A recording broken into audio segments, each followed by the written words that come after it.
আমি চতুর্থ রানী বিনোদাকে দুটো ডিম দিয়েছিলাম, অবজ্ঞা তার ছিল মনে করে একটা ডিম দিয়ে ভেঙে ফেলেছি, আর বাকি একটা ডিম থেকে একটি সন্তান লাভ হয়েছে, তাই অগণিত ভক্ত যাচ্ছে। দেখি আমি যাই। কশ্যপমণি কি করলেন? কশ্যপমণি ছুটতে ছুটতে আসছে আর ডাকছে বিনোদা, বিনোদা।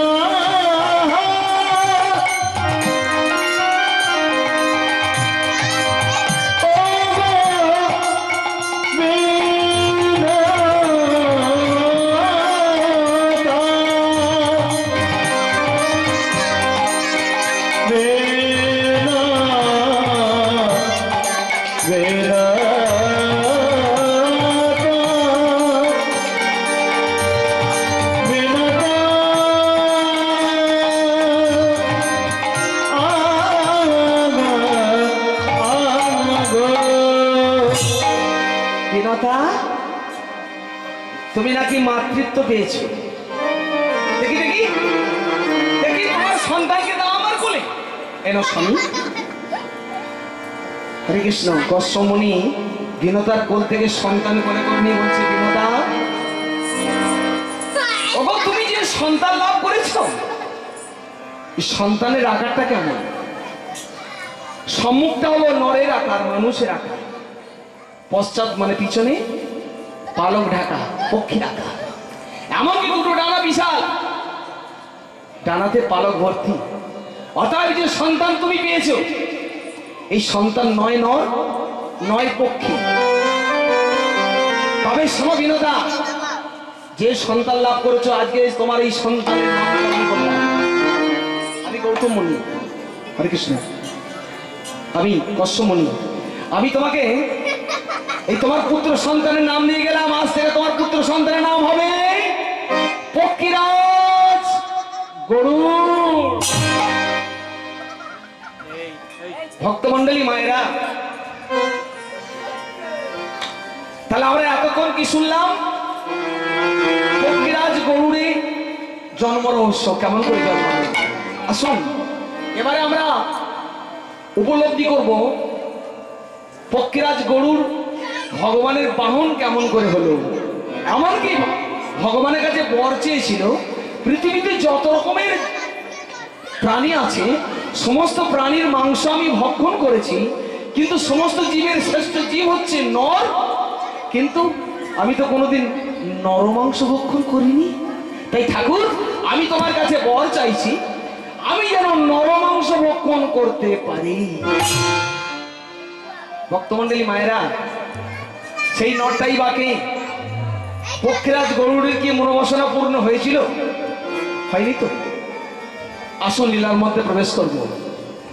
তাহলে বৃন্দাবন লীলা, তাহলে আসুন বৃন্দাবনে প্রবেশ করার আগে আগে আমরা বৃন্দাবনকে প্রণাম জানাবো।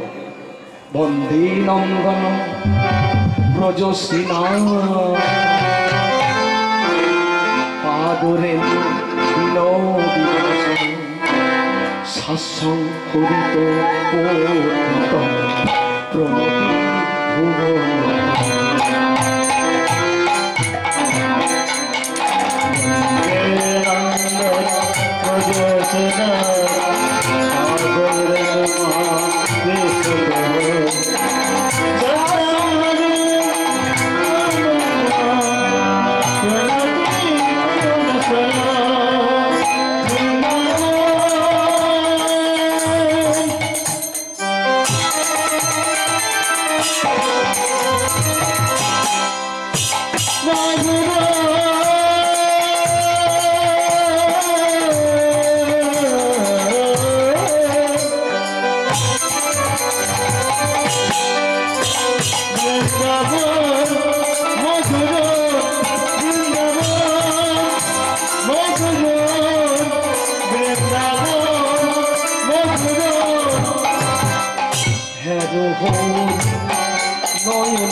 হরে কৃষ্ণ কৃষ্ণ কৃষ্ণ হরে হরে হরে রাম হরে রাম হরে রাম হরে কৃষ্ণ কৃষ্ণ কৃষ্ণ হরে হরে হরে রাম হরে রাম রাম হরে হরে কৃষ্ণ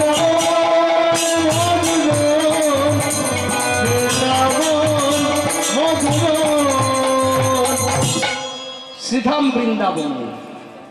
ভক্তমন্ডলী মায়েরা, এতক্ষণ আমরা নবদ্বীপে ছিলাম, এবারে আমরা বৃন্দাবনে প্রবেশ করলাম। হরিবল হরিবল।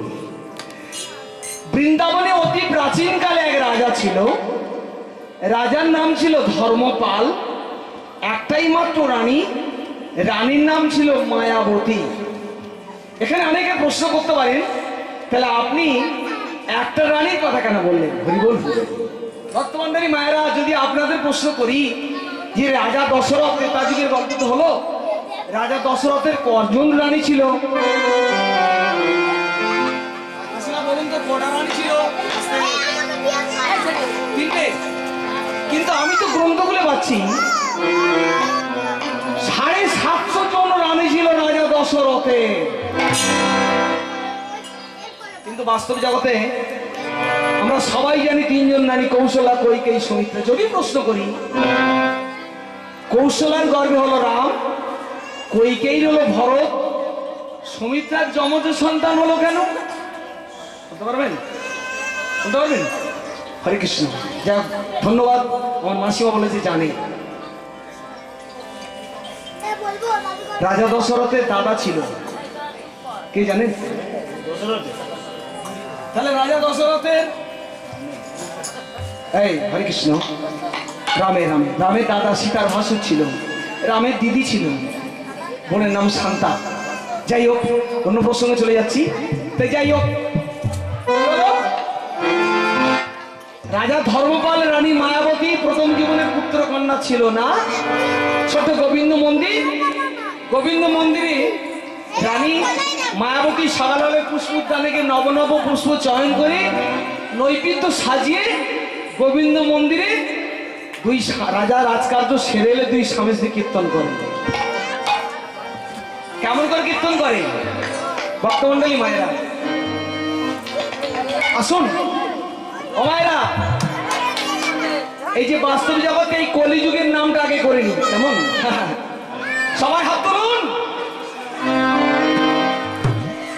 আপনারা গোবিন্দ মন্দিরে প্রতিদিন সন্ধ্যা দেন, সন্ধ্যা অন্তে গোবিন্দকে ভোগ দিলেন। যে ভোগগুলো দিলেন, নগলদালা দিলেন, কেউ বাতাসা দিলেন, এগুলো কি ভগবান খায়? খায় না। ভগবানকে খাওয়াতে গেলে অনেক কিছু ব্যাপার আছে বাবা, হরিবল হরিবল। কিংবা হয়তো একটা করে বাতাসা দিচ্ছেন, একদিন হয়তো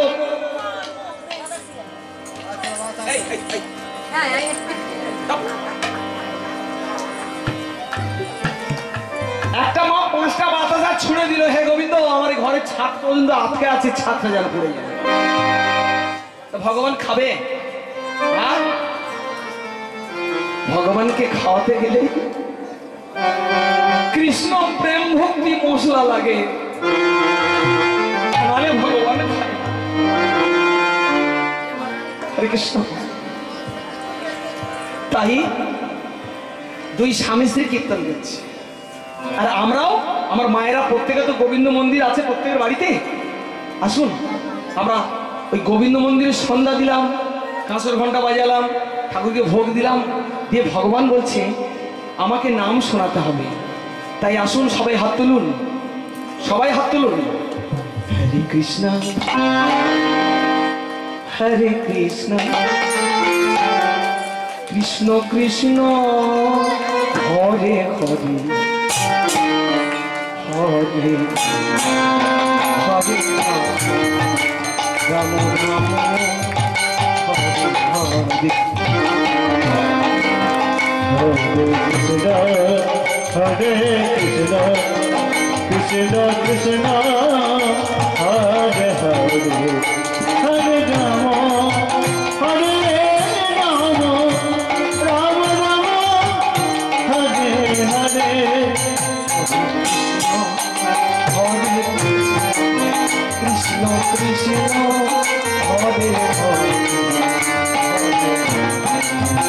হরে রাম রাম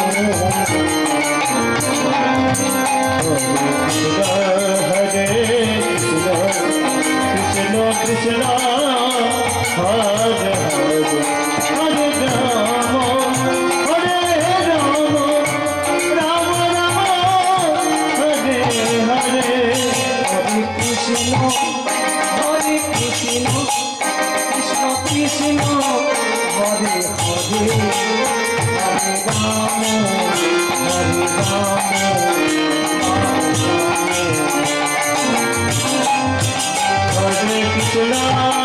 हरे कृष्ण कृष्ण कृष्ण हरे हरे हरे राम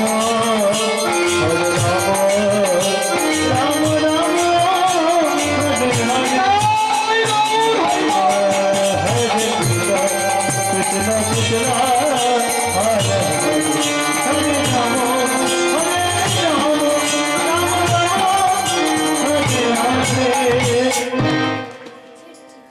রানী মায়াবতী গোবিন্দের কাছে কামনা করলেন, ঠাকুর তুমি তো ধন মান যশ অর্থ শিবের মতো স্বামী পেয়েছি, কোনো তো অভাব রাখো না, কিন্তু জীবনে একটা দুঃখ রয়ে গেল।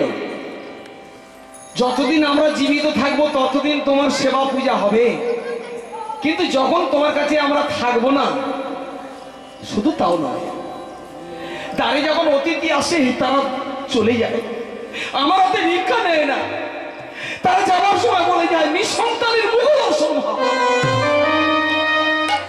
ঠাকুর গো, আমার একটি সন্তান দাও,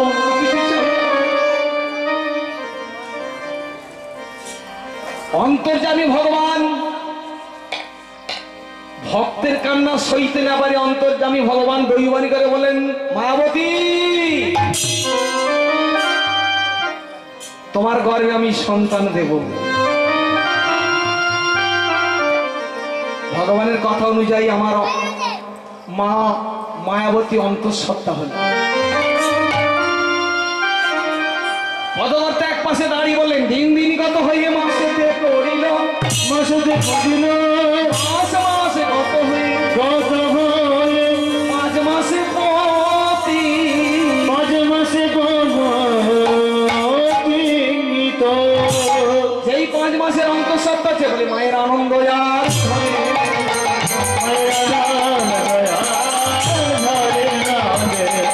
কি আনন্দ অন্তঃপুরে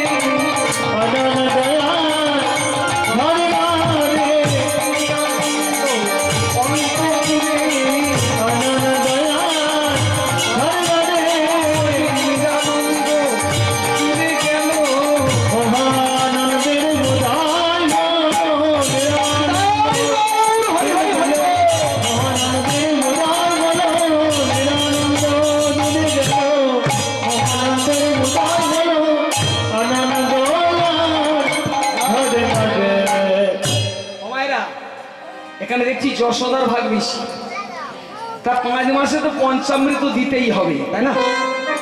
একটা পাথর বাড়ি নিলেন, দধি দুগ্ধ ঘৃত মধু শর্করা 5টা জিনিস দিলেন, তার সঙ্গে আরেকটা জিনিস দিলেন, গোময় গোমূত্র দিয়ে সেবা দেওয়া হলো। ওষুধ তোলো, মন শুদ্ধ হলো, গর্বে যে শিশু সে ওষুধ হলো। ষষ্ঠম গেল, 7ম মাসে 7 ভক্ষণ হলো ধুমধামের সহিত। অষ্টম গেল ঠিকই, নমায় 10 দিনে একটি পুত্র সন্তান।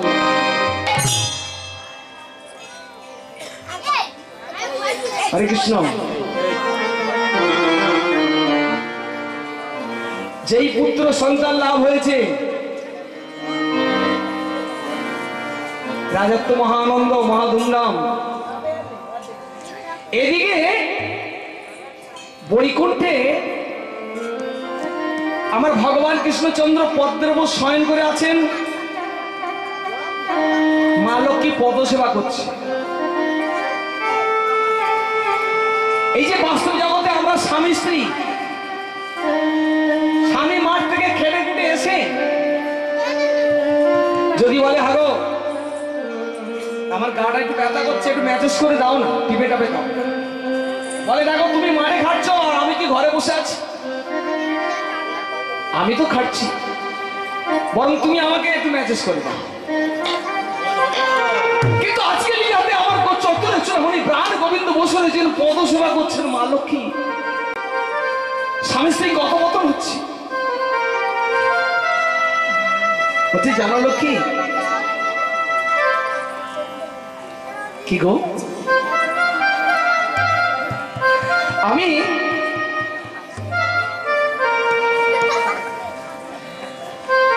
একসময় যুদ্ধ করলাম পক্ষীরাজ গরুড়ের সঙ্গে। বলে তাই নাকি? বলে হ্যাঁ গো, আমার যত অস্ত্র ছিল আমি সমস্ত অস্ত্র হেরে গেলাম। অবশেষে আমার গদাকে নিয়ে আমি পক্ষীরাজ গরুর সঙ্গে যুদ্ধ করলাম। কিন্তু পক্ষীরাজ গরুড়ের এত শক্তি, এত বীরত্ব, আমার এই গদাকে চূর্ণ বিচূর্ণ করে দিল, খণ্ড খণ্ড করে দিল। তারপর পক্ষীরাজ গরুড়কে শক্তি থেকে বিরত করে আমি মনে মনে চিন্তা করলাম, পক্ষীরাজ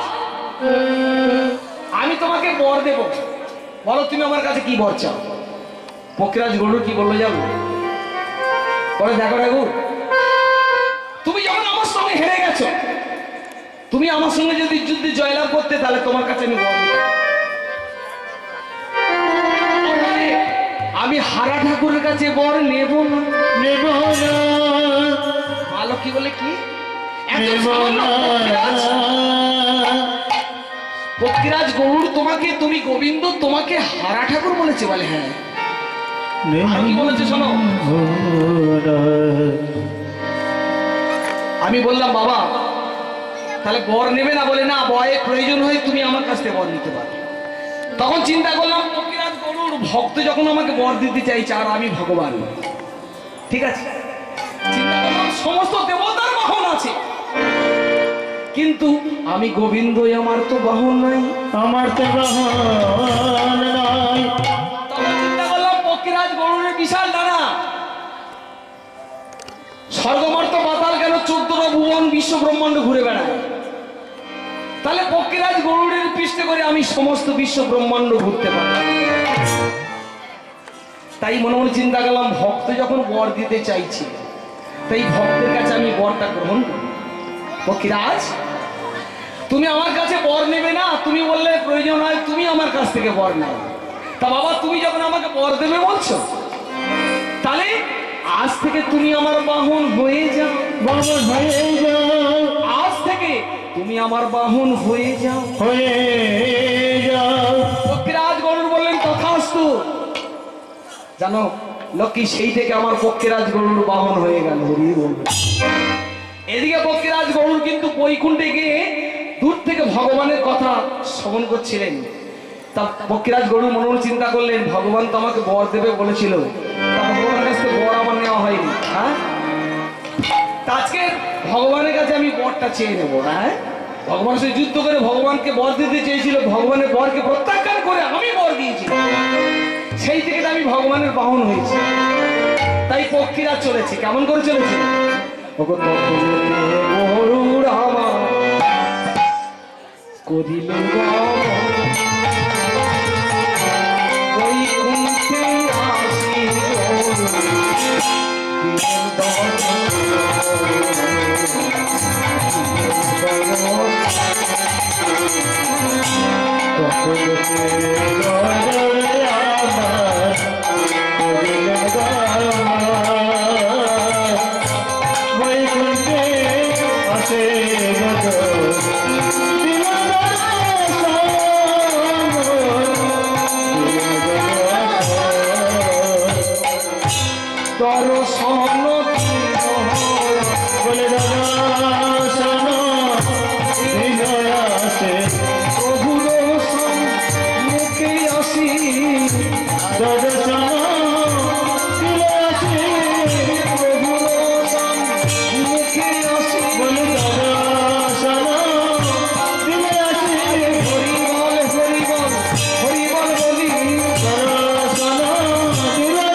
পক্ষীরাজ এই প্রাতঃকালে কি মনে করে বাবা?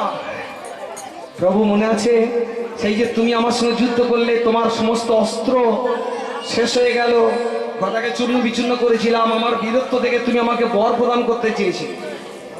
তোমার বরকে আমি দূর করে দিয়ে প্রত্যাখ্যান করে আমি তোমাকে বর দিয়েছি। সেই দিন থেকে তুমি আমার বাহন, আমি তোমার বাহন হলাম। তা আজকে তোমার কাছে বরটা চাইতে এসেছি। বলো কি বর চাও, নির্ভয় বলো।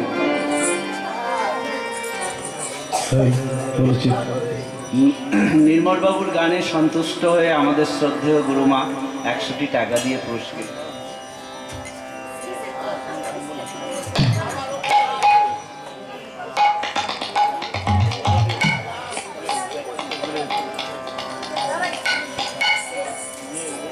হরে কৃষ্ণ।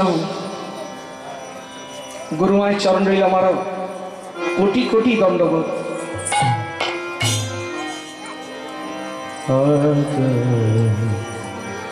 গুরুমা যে আশা নিয়ে উনি এই যে মহতি হরিসভায় নববৃন্দাবনে দান করেছেন, আমি আমার ভগবানের কাছে আমি কামনা করব মায়ের আশা যেন পূর্ণ হয়। নিতাই গৌর হরি হরি বল, হরি বল, হরি বল। হরে কৃষ্ণ। এটা মাথায় রাখবেন, দান করলে দুর্গতি নাশ হবে। এই যে মা 100 টাকা দিয়েছে, সংসার দেবে লাঞ্ছনা গঞ্জনা, সংসার কিছু দেবে না। ব্যাংকে টাকা ফিক্সড করলে 9.5 বছরে ডবল হয়, আর হরিসভায় ফিক্সড করলে পরজন্মে, এই জন্মে তো না, এই পরজন্মে 100 টাকা 100 গুণ করলে কত হয়? হ্যাঁ, এক একটা মানুষ সারা বছর খালি লড়াই টিকিট কাটছে। আমার ভগবান বলছে, আরে তুমি কিছু দিয়েছ, কিছু না দিলে কিছু পাওয়া যায় না। তুমি 1 কোটি 1.5 কোটি 1.5 লাখ 2 লাখ টাকা পুরস্কারের জন্য খালি টিকিট কেটে যাচ্ছ, হবে না। কিছু না দিলে কিছু পাওয়া যায় না। হরি বল। কিছু দিতে হয়, কিছু না দিলে পাওয়া যায় না। তাই গৌর হরি বল। তাই ঠাকুর আমি তোমার কাছে এসেছি, বলো তুমি আমাকে সেই বরটা দেবে? ভগবান বললেন, বলো নির্ভয়, বলো পক্ষীরা, তুমি আমাকে দূর করে দেবে না তো? না, আমি যেন কি, আমি যেন নরমাংস ভক্ষণ করতে পারি। কি বললে? বলে ঠাকুর পৃথিবীতে যত রকমের জীব আছে, যত রকমের প্রাণী আছে, সমস্ত জীবের মাংস আমি খেয়েছি, ভক্ষণ করেছি, কিন্তু সমস্ত জীবের শ্রেষ্ঠ জীব হচ্ছে নর মানুষ, কিন্তু নর মাংস তো ভক্ষণ করা হয়নি। তাই তুমি যখন আমার কাছে বর দিতে চাইছো, তাই আমি তোমার কাছে সেই বর প্রার্থনা করছি, আমি যেন নর মাংস ভক্ষণ করতে পারি, আমি যেন নর মাংস ভক্ষণ করতে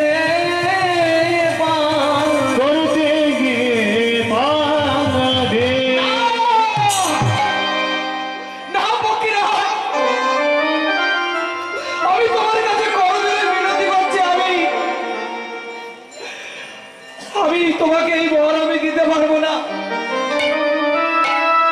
পৃথিবীতে যত রকমের প্রাণী আছে, যত রকমের জীব আছে, সমস্ত জীবের পিতা আমি। পক্ষীরাজ, কোন পিতা কি পারে তার কোন সন্তানকে কাউকে ভক্ষণ করতে দিতে? আমি তোমার কাছে করজোড়ে মিনতি করছি, তুমি আমার কাছে অন্য বর যাচ্ছি না করো, কিন্তু নরমাংস ভক্ষণ করো না। অন্য বরে নাই প্রয়োজন, বর যদি দেবে ঠাকুর আমাকে এই নরমাংস ভক্ষণ করবে।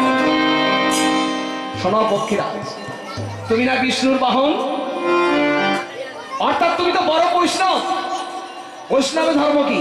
ত্রিনদবি শুনিছে না, তররেব সহিষ্ণু না, অমানেন মানদেন কীর্তনিয়া সদা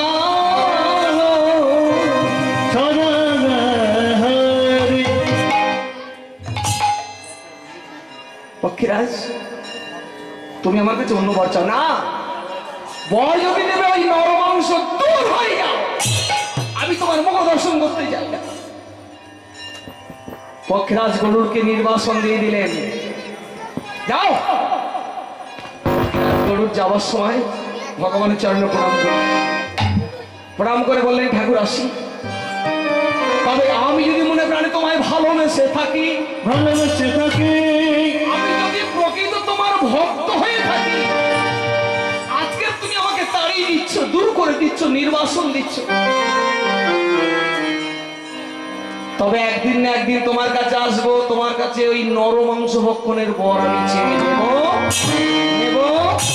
নেব। পক্ষরাজ গরুর ভগবানের চরণে প্রণাম করে বিদায় নিলেন, চলেছেন। ও বৈকুণ্ঠ তজিয়া গরু করিলেন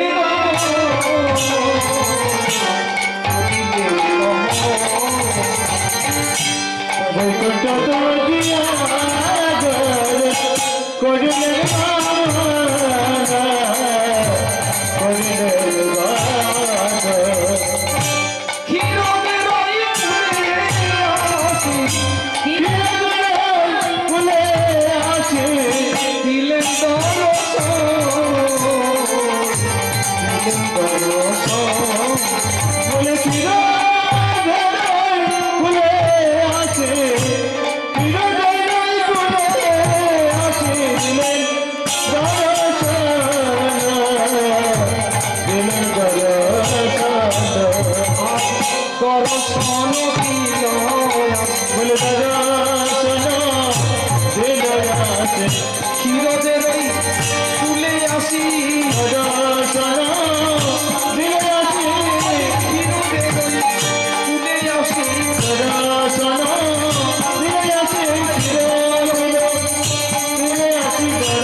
ভক্তমন্ডলী মায়েরা ভগবানের কাছ থেকে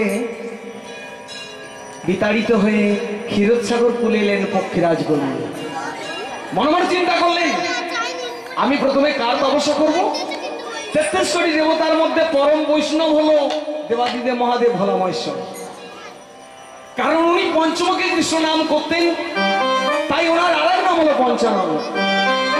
আমি প্রথমে শিবের তপস্যা করব, শিব যদি সন্তুষ্ট না হয় অবশেষে আমি ভগবানের তপস্যা করব।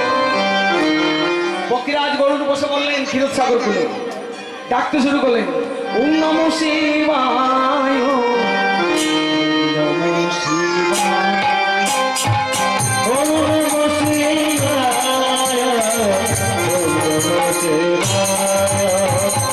ওম নমঃ শিবায়,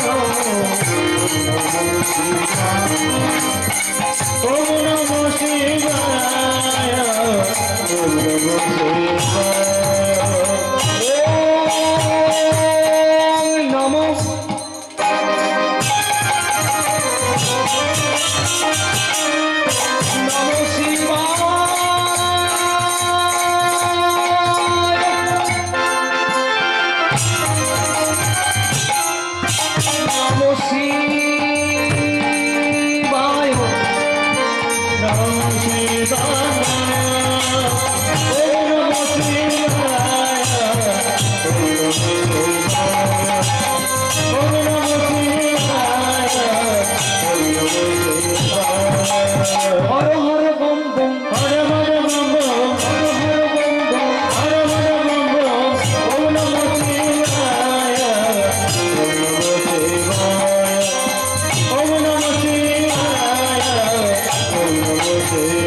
পক্ষীরাজ গরু কতদিন তপস্যা করেছিলেন?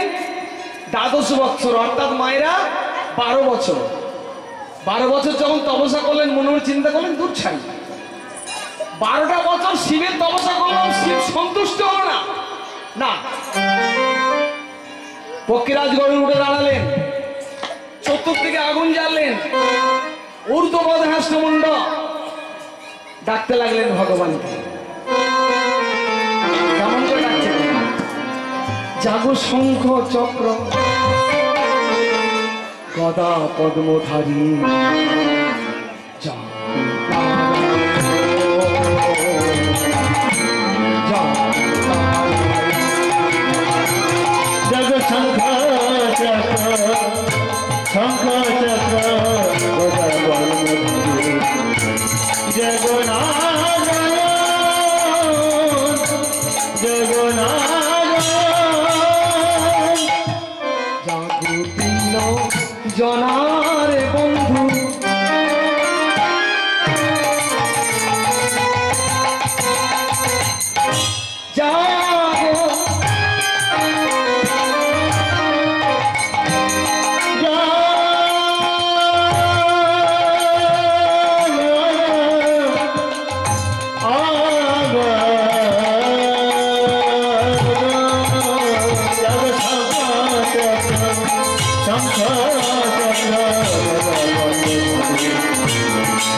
এদিকে ভগবান কৃষ্ণচন্দ্র একদিন নারদকে ডাকলেন, নারদ প্রভু, বাবা দেখো তো মর্তলোকে এই মর্তের মানুষ এত অধার্মিক হয়ে গেছে, আমার গুণগান করছে না। প্রথমে দিলাম সুনামি, তারপর দিলাম ফণি, তারপর দিলাম বুলবুল, এবার দেব নাগনি, যাকে বলে পাকা দানে মাছ। নারদ দেখো, নারদ যাও তো বাবা মর্তলোকে দেখো আমার ভক্তরা আমার গুণগান কেমন শ্রবণ করছে, কার কেমন অবস্থা তুমি দেখে এসো। দেবশ্রী নারদ কি করলেন? হরে কৃষ্ণ। আপনারা জানেন প্রত্যেকটা দেবতার বাহন ছিল, তাহলে নারদের বাহন কি? ঢেকি। এখন ঢেকি আছে? নেই। ঢেকি যেমন চলে গেছে, আর একটা জিনিস চলে যাচ্ছে, কি বলুন তো? বান্না বাটা শিল আর নোড়া। এই বাড়িতে শিল নোড়া সেও অকেজ হয়ে গেছে। হ্যাঁ, এখন মিক্সচার মেশিন উঠে না, সবকিছু মিক্সচারে হয়ে যাচ্ছে। হ্যাঁ, হরি বল হরি বল। তাই দেবশ্রী নারদ কি বললেন? ঢেকিকে নিয়েছি। ও বাবা ঢেকি রে,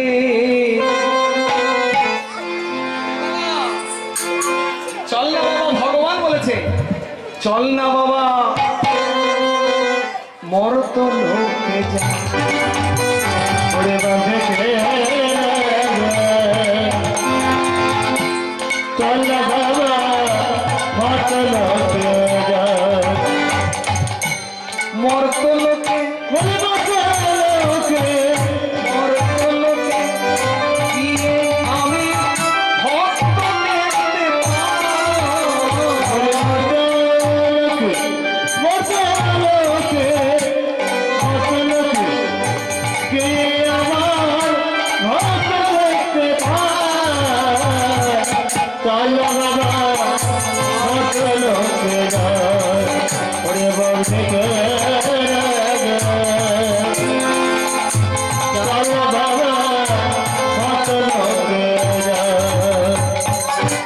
ভক্তমন্ডলী মায়েরা, দেবশ্রী নারদ ঢেকির উপর চড়ে বসে,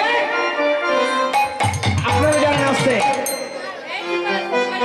সরস্বতী পূজা, মা সরস্বতীর হাতে যে বীণা থাকে, এই যে কীর্তন হচ্ছে, কীর্তনে প্রথমে বলি দাদার মাইক সেট ভালো সেট, আর এই যে যন্ত্রপাতি দেখছেন অতগুলো রয়েছে, আর সেই সঙ্গে ভক্তও খারাপ নয়, আপনারা ভক্ত প্রচুর ভক্ত যথেষ্ট হয়েছে এই কলিযুগে, আবার কত ভক্ত চাই। নির্মল বাবুর গানে সন্তুষ্ট হয়ে ব্যোমকেশ মাইতি 50টি টাকা পুরস্কৃত।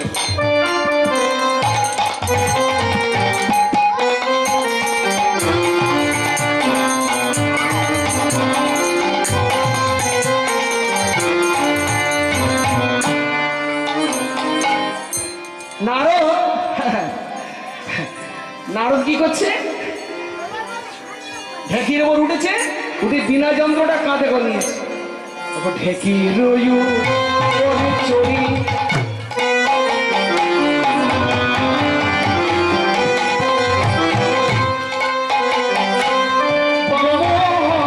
বিনা ধরি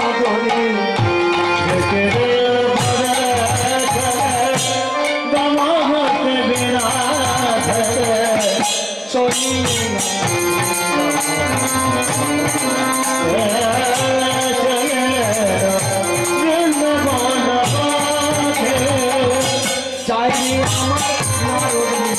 বলে যাবে আমার নারদ দেশে। বলে যাবে আমার নারদ দেশে। মুখে কৃষ্ণ কৃষ্ণ বলি যাবে আমার নারদ দেশে। মুখে কৃষ্ণ কৃষ্ণ বলি যাবে আমার নারদ দেশে।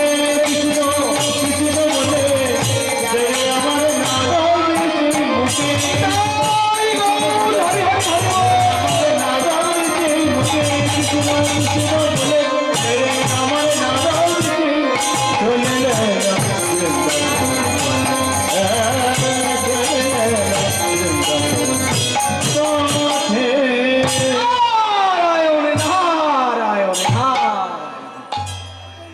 দেবশ্রী নারদ ঢেকির ওপর চড়ে বিনা যন্ত্রটা কাঁধে করে নিয়েছে, কাঁধে করে নিয়ে এবারে মনের আনন্দে গান ধরেছে গো। কি গান ধরেছে গো? কৃষ্ণ মুরারি গোপগিরিধারী বনচারী মন লোহিত বনচারী মন আদি ললিতাতে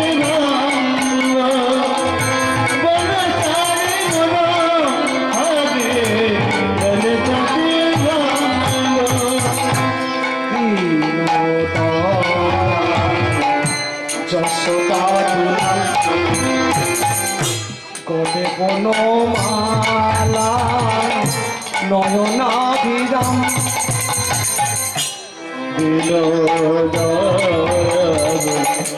যশোদা গোলা গলে বনা নয়না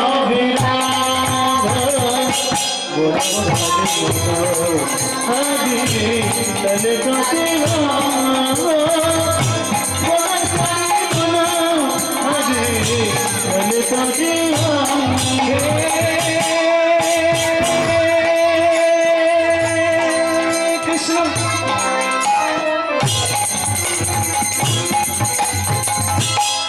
করুণা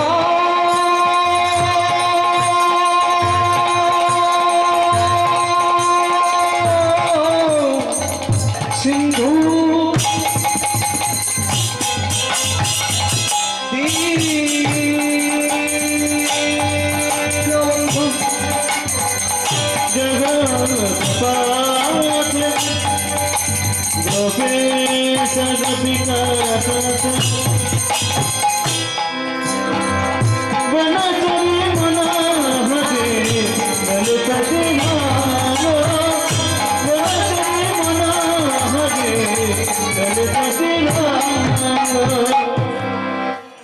ভক্তমন্ডলী মায়েরা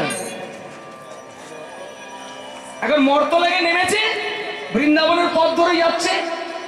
যেতে যেতে দেখলেন পথের কাছে একটা মন্দির আছে, মন্দিরের দরজাটা বন্ধ। দেবশ্রী নারদ কৃষ্ণ নাম করতে করতে যেতে যেতে মন্দিরের কাছে গিয়ে বন্ধ হয়ে গেল। আমরা কেন?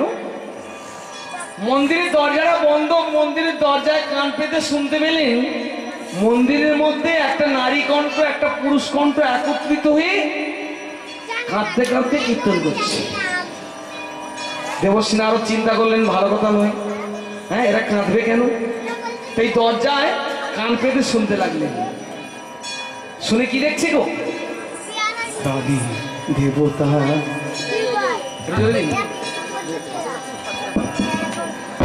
ওগো ভগবান কৃপা করি একবার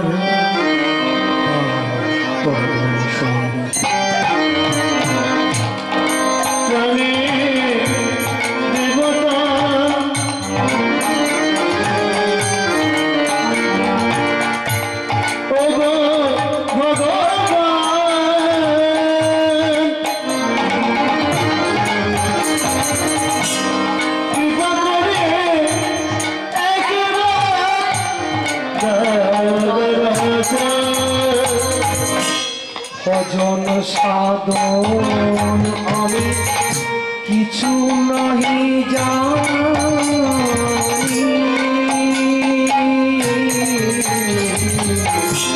ভজন সাধন কিছু নাহি জানি,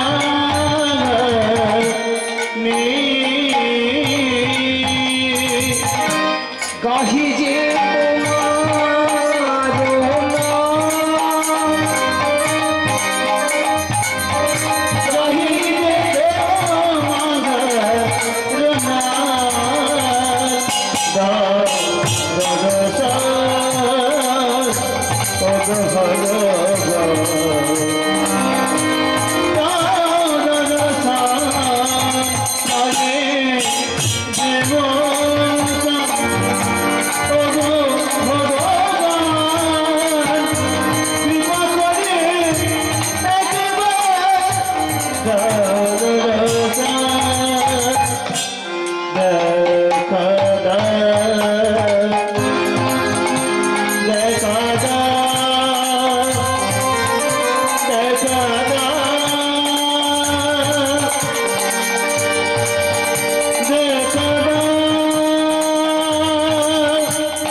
পাথরের ঠাকুর গোপীনাথ, যদি সন্তান যদি না দিয়েছ, তাহলে এই মন্দিরের মধ্যে তোমার এই রাঙা চরণে মাথা করে আমি আত্মহত্যা করব।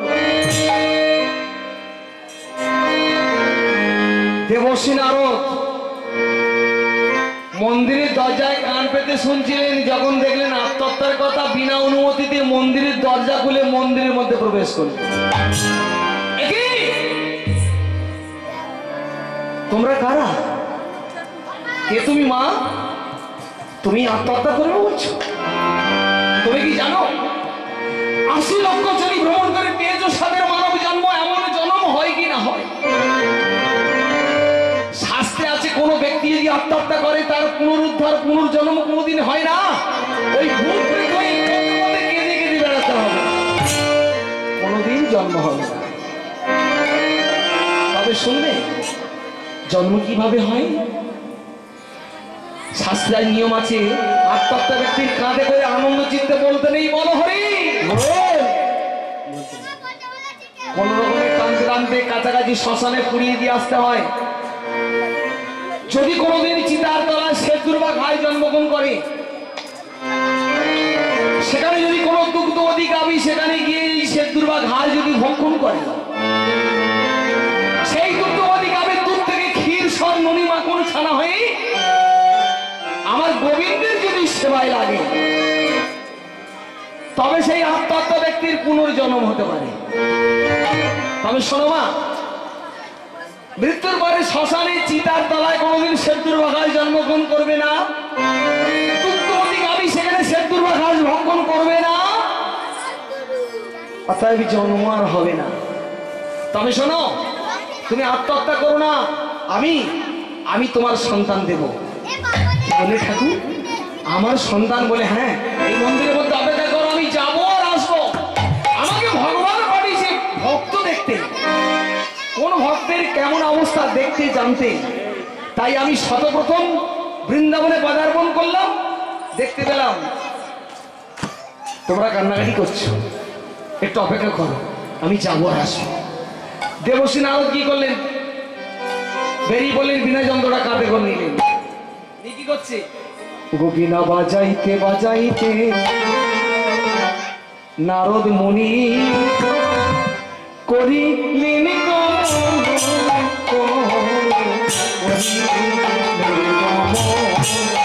বৃন্দা বাজাইতে বাজাইতে নারদ মুনি করিলেন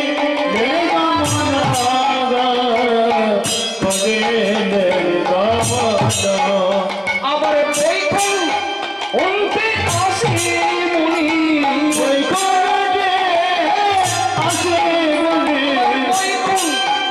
অন্তে আসে মুনি,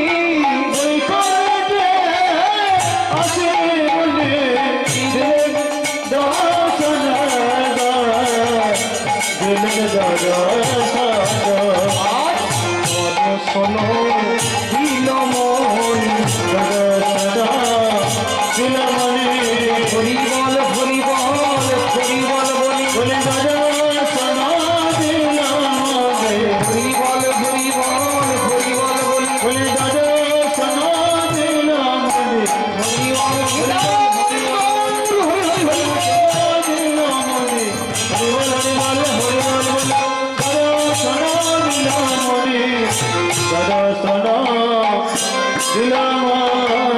নারায়ণ নারায়ণ নারায়ণ।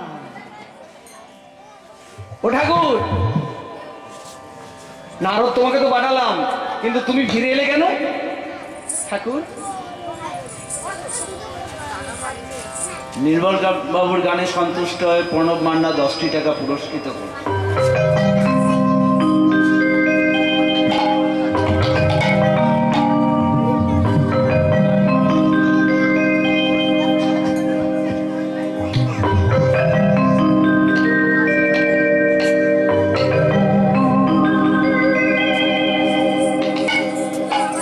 কৃষ্ণ দেবশ্রী নারদ হরিবল হরিবল বলে যখন ভগবানের কাছে গেছেন, ভগবান বিষণ্ণ বদনে ছিলেন। তাই ভক্তমণ্ডলী মায়েরা একটু আসোটা যেন ঠান্ডা ঠান্ডা মতো হয়ে যাচ্ছে, তাই না?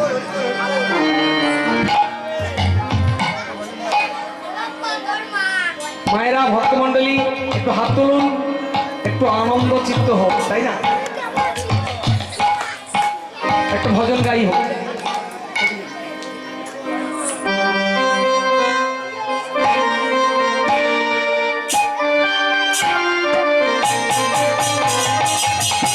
আস্তে।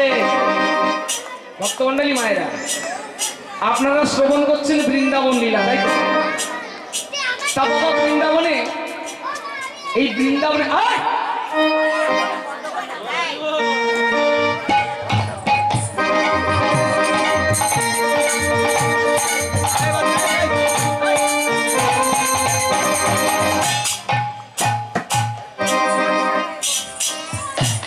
আচ্ছা, বৃন্দাবনে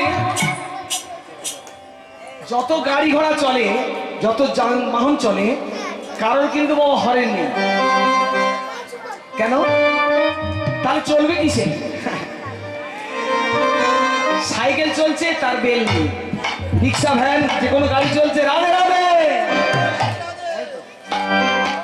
নবদ্বীপে গেছেন, নবদ্বীপে ধ্বনি কি জানি তাই মায়াপুরে হরে কৃষ্ণ। আর উড়িষ্যায় যাবেন, সেখানকার ধ্বনি কি ধাই গিরগির, হরিবল হরিবল। তাই চলুন আমরা বৃন্দাবন লীলায়, বৃন্দাবন শ্রবণ করছি যখন, সবাই বৃন্দাবনে রাধারানীর গান করবো। সত্যি গাইয়া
আজকে বাবা এভাবে হবে না।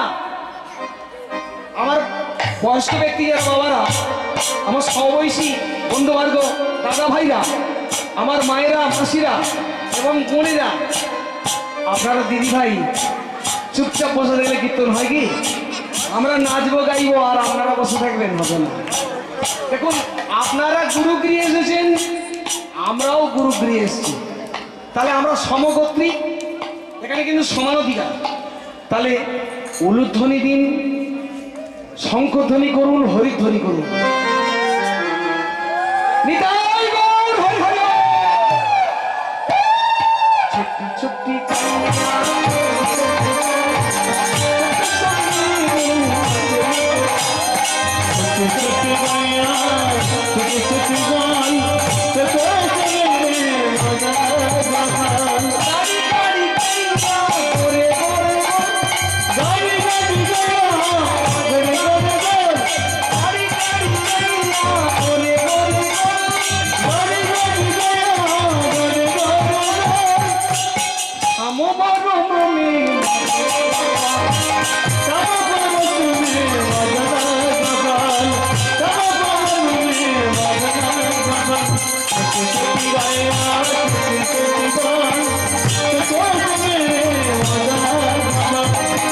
Thank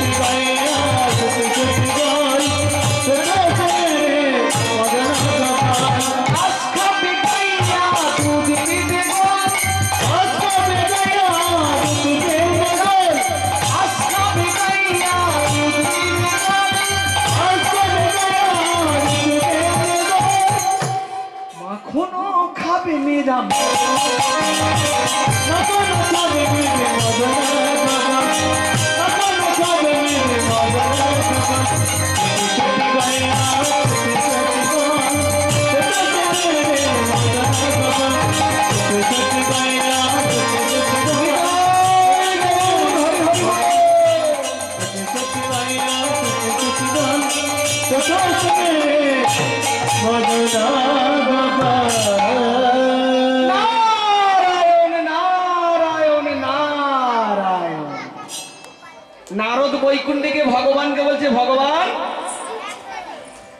আমি যখন যাই আসি তখন তোমার বিষণ্ণ বদন দেখি। এই বাচ্চাগুলো কাদের বলুন তো?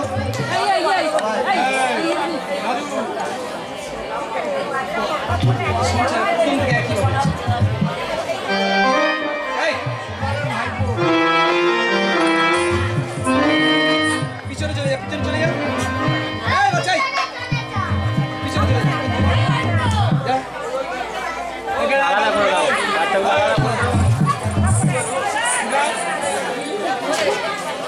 হরে কৃষ্ণ।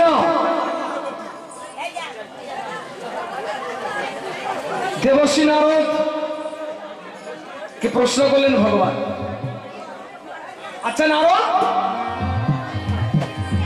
তোমাকে আমি একটা প্রশ্ন করব কি? আচ্ছা নারদ, আচ্ছা বলো তো পৃথিবীর মধ্যে সবচেয়ে বড় কোন জিনিস? নারদ বলেন ঠাকুর বলবো? হ্যাঁ বলো। পৃথিবীর মধ্যে সবচেয়ে বড় জিনিস হলো পর্বত বড়। পর্বত বড়। যেই বলেছে পর্বত বড়, ভগবান কৃষ্ণচন্দ্র বললেন হলো না হলো না হলো না হলো না হলো না হলো না বলি হলো না হলো না পরমালা নারদ বড়মালা না দেখো তোমার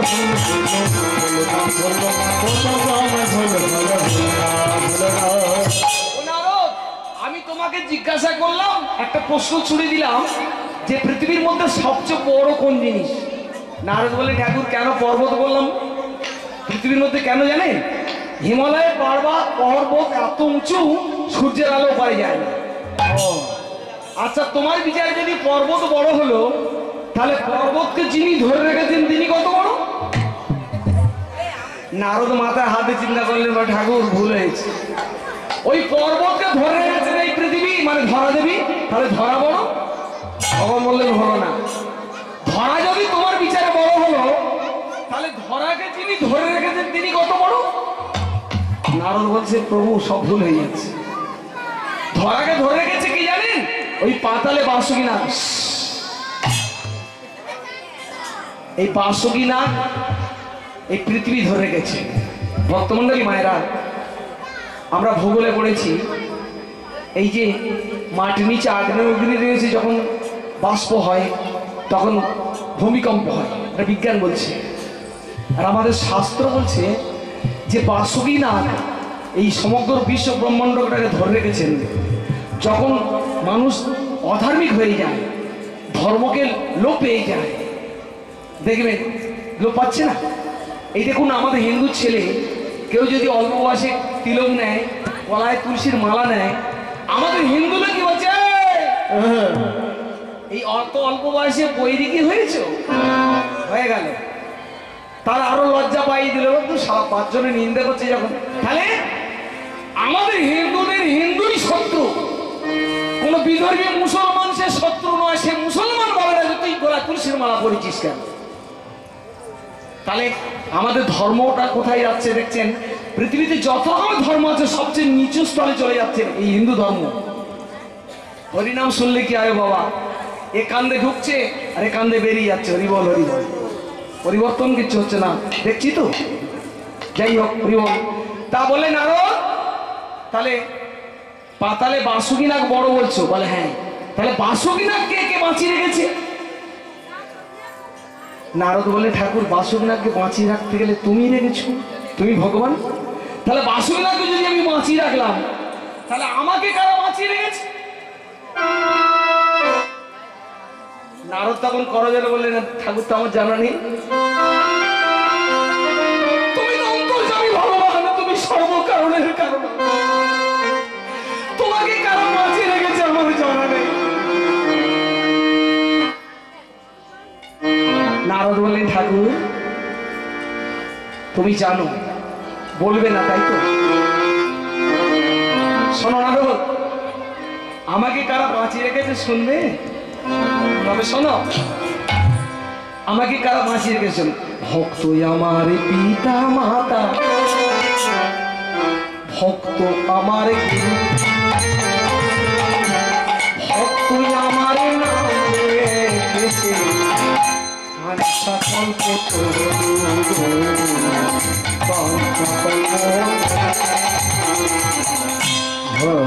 আমার পিতা ভক্ত আমার গুরু ভক্ত আমার নাম রেখেছে সকল সকল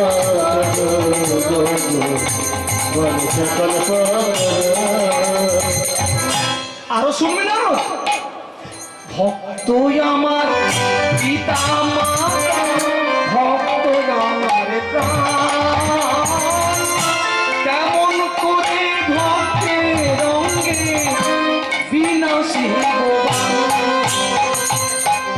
ভক্ত আমার পিতা মাতা ভক্ত আমার প্রাণ কেমন করে ভক্তের রঙে বিনাশী ভগবান ভক্তই আমার সেবা দিলে তবে সেবা পায়। ভক্ত সেবা নাই দিলে উপবাসে যায়। ভক্ত আমার সেবা দিলে তবে সেবা পায়। ভক্ত সেবা দিলে উপবাসে যায়। আমি ভক্তের কথা শুনতে হইতে লাগে ভক্তের কথা শুনতে হইতে লাগে প্রেম বলে কথা যাচ্ছি প্রেম বলে কথা যাচ্ছি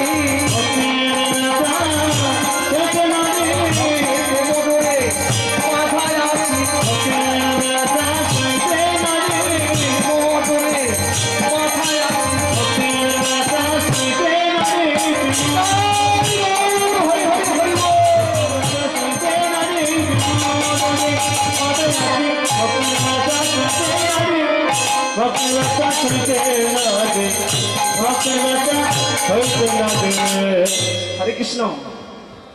নারদ বলেন ঠাকুর যদি ভক্তই তোমার সব হলো তাহলে বৃন্দাবনের রাজা ধর্মপাল রানী মায়াবতী তারা একটা সন্তানের জন্য তোমার সেবা পূজা না করে তারা জলস্পর্শ করে না, একটা সন্তান দিতে পারো না।